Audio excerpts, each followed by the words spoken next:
have a week like last week where a player who's potentially going to be a pretty big part of your game plan, like Quay's in the concussion protocol, what's that like? What's that week like for you in terms of building your game plan? Do you check in with the medical staff more?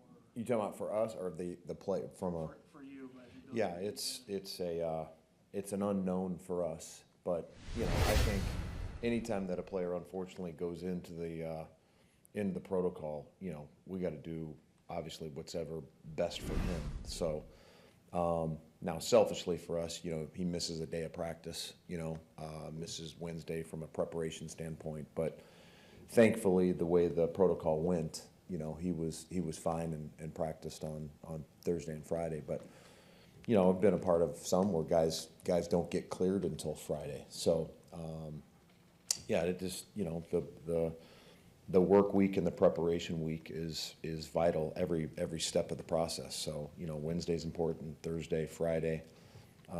When you miss a part of it, but you got to do right by the player, and Quay did everything that he was supposed to, and thankfully was able to practice on Thursday last week and then obviously play. But it's hard. It really is. But it's the right thing to do. Joe, when you got in front of the team Monday after you guys, or during or after you went through the film, what would you say to your guys? Well, Rob, I mean, anytime when you lose in this league, it's hard. We only have 17 opportunities. We put, tons of hours and 6 days of preparation into 4 hours on a Sunday, and it sucks. It's hard. Every single one of those guys in that room, they wouldn't be in that room if they weren't insane competitors. So Mondays are hard for all of us. It takes me. I'm not out of the tank after a loss until sometime on Tuesday, but. It's a long season. It absolutely stinks when you frickin' lose. But we sat and watched the tape and we learned from it. And we saw there was a bunch of opportunities there where that game could have gone in different directions. But bottom line, it's my job to put those guys in positions to make plays all the time. So we sat and we watched it and learned from it. And tell you what, the guys came in on Wednesday, and we've had 2 good days of work so far. But it's hard when you lose in this league. It's brutal. It hurts. Joe, can I ask one question about the game?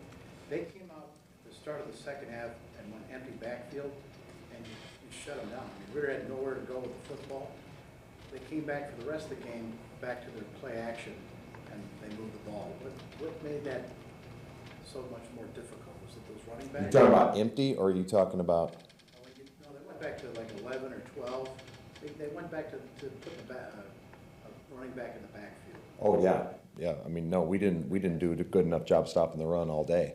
But I think when you play against any team, but when you play against a team like that, that was having success run the ball specifically, I think when you get in situations and you get in opportunities where you can get off the field, where you do have an opportunity to, we had a couple interception opportunities that we missed.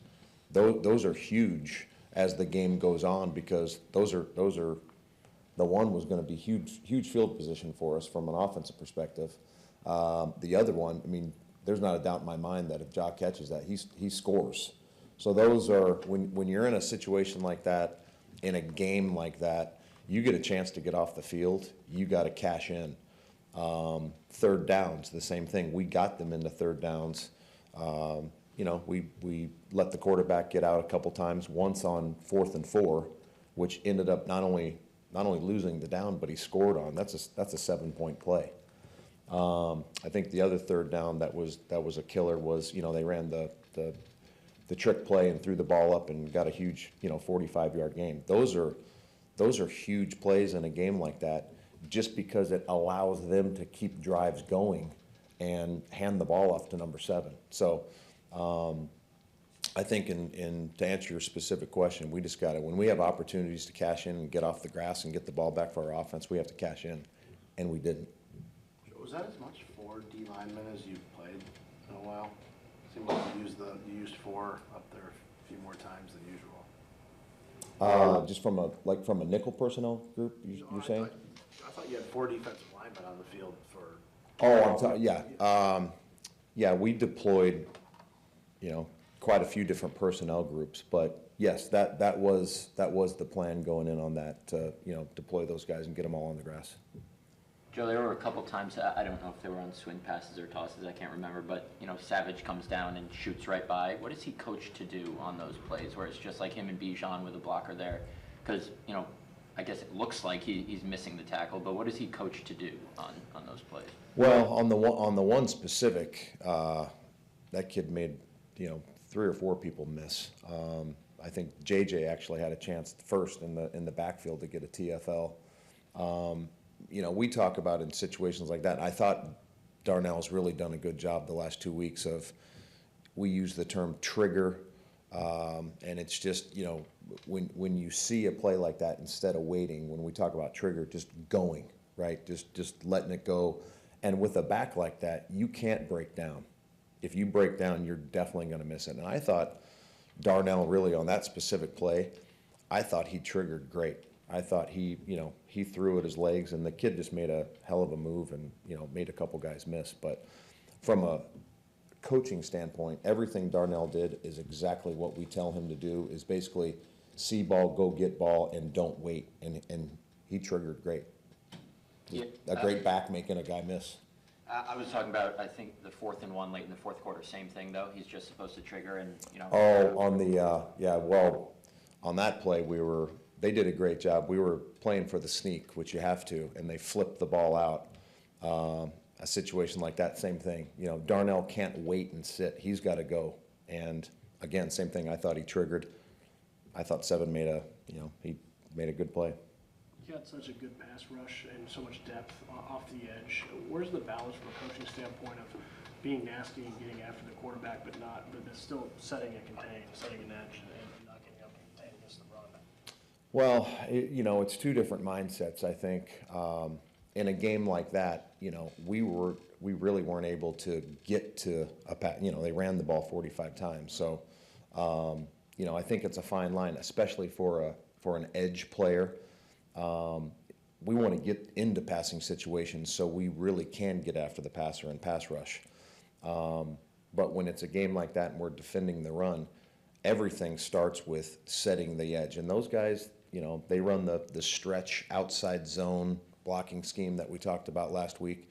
They're as good as anybody in the league. And, I think at times we played it well, but from a consistent standpoint, we did not set the edge, and we lost the edge. And when you have a back like they have, he's going to make you pay, and he did a few times. So in that light, Joe, because your run defense wasn't very good, is it just a scheme-related thing based on their scheme, and you still think that your run defense is going to be fine, or is it they expose some things that you guys really need to get fixed up? No, I think bottom line, we got to do a lot of things better. But I do think those guys do a really good job at what they do. They're committed to the run. They were with a young late drafted rookie last year. I think they were a top 5 rush defense, and they took the back that they took in the first round. Very good player. But no, I think we gotta play things a lot better. And back to what I was saying, in a situation like that, when you have opportunities to get off the field, you got to cash in on those opportunities, whether it be winning on 3rd down, whether it be takeaway opportunities. When you have those, you got to cash in, because if you let an offense like that runs the ball consistently continue to get, second chances, it's going to be bad, and it was. So, but we got to obviously got to play the run a lot better. There's no doubt than we did. The Saints, with their passing game, with Carr there now, Thomas healthy again, what kind of challenges do they present with their vertical passing? Well, Derek's been doing it a long time. I think anytime you're talking about a guy that, with his previous team, the Raiders have had some really good quarterbacks. He's the all-time, I want to say, in if not every category, most category for the Raiders. So very accomplished player.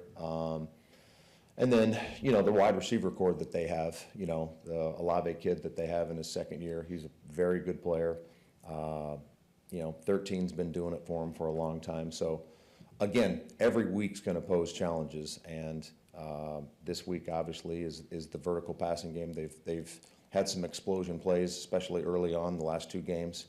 So that's going to be the challenge this week, obviously, is not let those two guys get the ball, not let them get behind us and get the ball thrown over our head. I asked you about Quay at the beginning. He had the pick 6 week 1, Yeah. concussion protocol, comes back, had 17 tackles. He had a pretty solid rookie year, but have you seen the jump in his game in his first 2 weeks? I've talked to you guys, we're always fighting for consistency. I do think the truest measure of performance is just being consistent. And I do think that's probably the biggest challenge for especially young players early on in their careers, just finding that consistency week in and week out, year in and year out. And definitely, I think we talked about this last week with DY.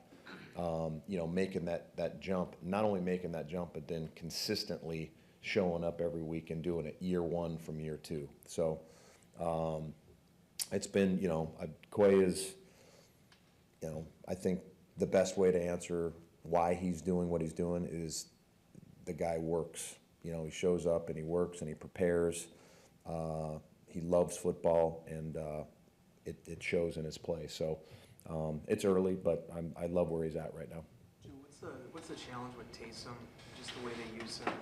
Yeah, Especially now with some- it's really, Wes, it's two different offenses. It really is, based on who's at quarterback, and they do a great job of having, Taysom doesn't. I mean, he in essence is a tight end, but they align him out at number 1, and he runs routes like a receiver. They line him up in the backfield as a halfback, use him in protection, but then also use him in the passing game out of the backfield.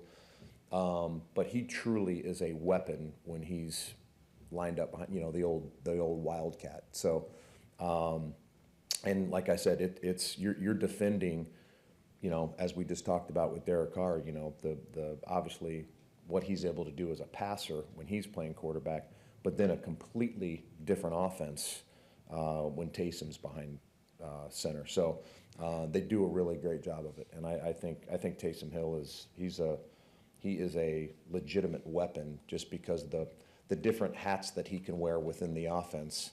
The number 1 being, receiving the ball from center and doing a great job running the ball. 2 more, please. Hey, Joe, I think it was 4th and 1, and they came out in that unbalanced line, and they came to the line really fast and wanted to, Yeah. Get that play off. In that situation, do you want someone up front to call timeout, or did one of your players have it, or do you want to just? No, that was actually a play they had shown on. We practiced that actually.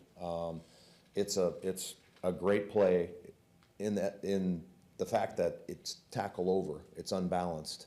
But really, I call it's a 3-pronged play in the sense that the number 1 thing you got to do, because if the quarterback sneak is there, they'll just snap the ball and sneak it. So you got to defend the sneak first and foremost. Well, to do that, you have to deploy bodies inside to stop the sneak, which naturally, puts you vulnerable on the edges. So they have the ability to run the sneak, do something on the perimeter with the halfback, or even do some kind of fly sweep and hand it off to the other perimeter. So just, part of the wonderful world of playing defense in the National Football League, all the things that we have to deal with. But it's something that we were prepared. They'd shown it before. We had actually practiced it, and it was a heck of a play by them. Back to Taysom. He's played 40 snaps in 2 games, so he's not like this gigantic part of the offense. But you have to prepare for all this other crap, right? Does it totally just waste a lot of time? I mean, is that maybe part of it? Did they make you chase all these other things? I never want to say it's not a waste of time Well, you know for what I'm us, saying, right? but they accomplish what they want to accomplish, making you have to work for all these things. And that's where I was saying it's 2 different offenses that you have to prepare for, again, based on who's receiving the center snap. So I think it's something, the New Orleans Saints have been doing this as long as Taysom's been there. He's been a pretty cool chess piece in that offense. And I think the best thing that they do is they when he's in the game, you just don't know that it's Wildcat, right? Because like I was saying, He'll line up and run routes. He'll line up, play tight end and block. They put him in the backfield. So just when number 7 trots onto the field, you can't think Wildcat. They use that as they deploy it, and you got to be ready for it when they do. But good little chess piece and a really, he is a weapon in that offense. There's no doubt.